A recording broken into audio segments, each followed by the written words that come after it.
Our last speaker of the day is Aarti Baliga, and Aarti also has a PhD from Rutgers Wynn Lab, and she'll be presenting.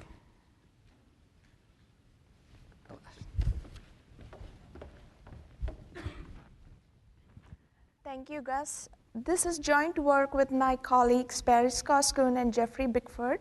We are also collaborating with Neil Daswani and his team from Daisient on this project. Mobile malware is on the rise, no doubt about that.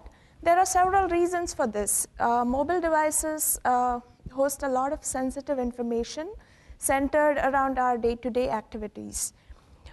The most common mobile devices out there today are smartphones, which are no longer plain old phones, but they are full-fledged computers running commodity operating systems and powerful applications. So an attacker who can get hold of such a mobile device can not only misuse the device, but also the network resources, which might generate hefty bills for the end user.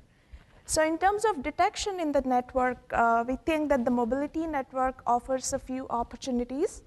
And this is the fact that the network is able to accurately identify end users. So by placing detectors in the mobility network, we are able to identify infected users. And also, because the mobility network allows us to place detectors in such a way, we get a view of data traffic originating from a larger geographic region. So the goals of this project are to protect the mobile end user and the wireless infrastructure from malware attacks. So traditionally, most intrusion detection systems focus on either just looking at network traffic or signs on the host. So what we plan to do here is we want to combine the best of both worlds by looking at anomalous network traffic as well as signs on the host and try to accurately detect malware using this information. So we also use a component on the host to be able to effectively mitigate the malware after it is detected. So to give a quick overview, we have a component in the network which can identify malicious network patterns, as well as we have a trusted component in the host that can tie the origin of this malicious traffic pattern to an application that generated it. So this is the end-to-end architecture that we are looking at. On the far left there, we have mobile devices which run this trusted component. And we have a trusted component in the network that we call the mitigation engine. So all the data traffic that originates from the mobile devices basically is anchored at the gateway GPRS support node, shown as the GGSN in the diagram here. So the GGSN logs this data traffic and allows malware detectors to basically examine it offline and try and locate malicious patterns. So for example, this malware detector can be a botnet detector, and it can identify traffic originating from infected mobile devices communicating with command and control servers. So as soon as a botnet detector detects a malicious pattern originating from these end devices, it can inform the mitigation engine about which devices are infected and what kind of traffic they are generating. So this network component, in turn, communicates this information to the host component, which is placed on the end host, and the host component then ties this information to the application that is responsible for generating this.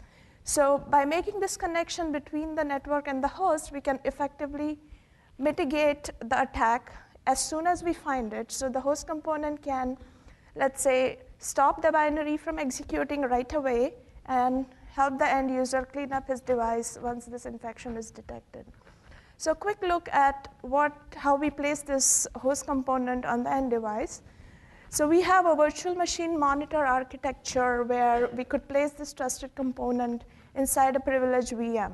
So we leverage the effective already well-known security properties where the trusted component is able to examine the traffic originating from applications running inside the user virtual machine.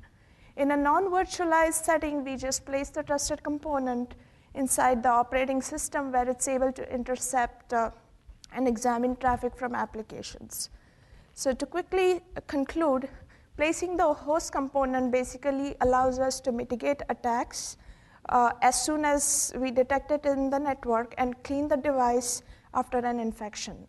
So we are further exploring such cooperative architectures to prevent ongoing attacks from infecting new devices, as well as the information that is generated by this host component can be used to improve and refine our detection algorithm. Thank you.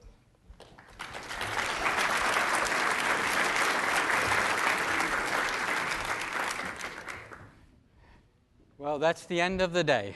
So I hope it's been very informative. I want to thank folks who are here, and especially folks that hung out to the end. I hope you found the afternoon sessions as useful, and the mornings as well. Please give us your feedback, both folks that are here, drop it off, or afterwards email, or folks that are listening on the internet, please provide your feedback as well. And I want to, I don't have the picture here, but I want to thank our advertisers that were out there. I hope you got a chance to talk with them and maybe establish some contacts with them. And I hope next year that we'll have an exciting conference. Give us your feedback so we can take that into account for next year. And hope to see you all next year. Thank you.